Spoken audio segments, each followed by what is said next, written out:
Salamat sa mapagpalang pagmamahal. Welcome to our 365 daily devotion. Ako po si Alexander Gomez from Batch 3 at ang topic po na tatalakayin natin ngayon ay honesty and vulnerability. Ngayon po ang ating pag-aaralan ay tungkol sa Proverbs chapter 28 verse 13.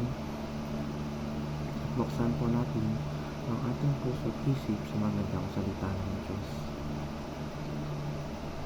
Nasabi dito na, whoever conceals their sins and does not prosper, but the one who confesses and renounces them finds mercy. Hindi ka uunlad kung hindi mo ipapahayag ang iyong mga kasalanan.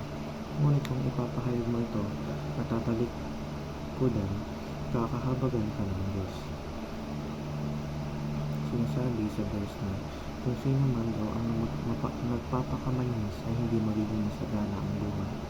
At kung sino man ang umaamin sa kanilang pagkakasala, ay kakaawaan ng Panginoon at pagpapalain. Teaching number 1. Honesty is not telling the truth to everyone. Ang pagiging tapat ay hindi pagsasabi ng totoo sa lahat ng tao. Ang pagiging tapat ay hindi lamang para sa iba, kundi pagiging tapat din ito sa sarili. Application number 2. At teaching number 2. Honesty means living in the light of God. Ang pagiging tapat ay ibig sabihin na namumuhay tayo sa Panginoon at hindi sa makamundong bagay. Inuuna natin ang Panginoon kaysa sa makamundong bagay. Teaching number 3. Honesty requires humility and vulnerability. Ang pagiging tapat ay pagkakaroon din ng vulnerability o pagiging sensitibo.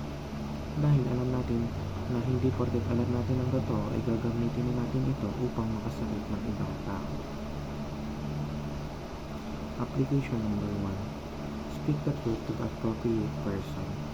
Maganda magsabi tayo ng totoo, pero piliin natin ang tamang tao na pagsasabihan natin. Dahil hindi lahat ng tao ay mapagkakatiwalaan. Application number 2.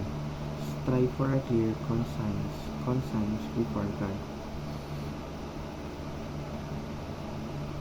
Kapag nagsasabi tayo ng totoo ay dapat may malinis na konsensya tayo at inuuna natin ang Panginoon kaysa sa ulterior motive natin. Application number 3. Practice honesty, humility, and vulnerability. Maging tapat tayo at maging humble.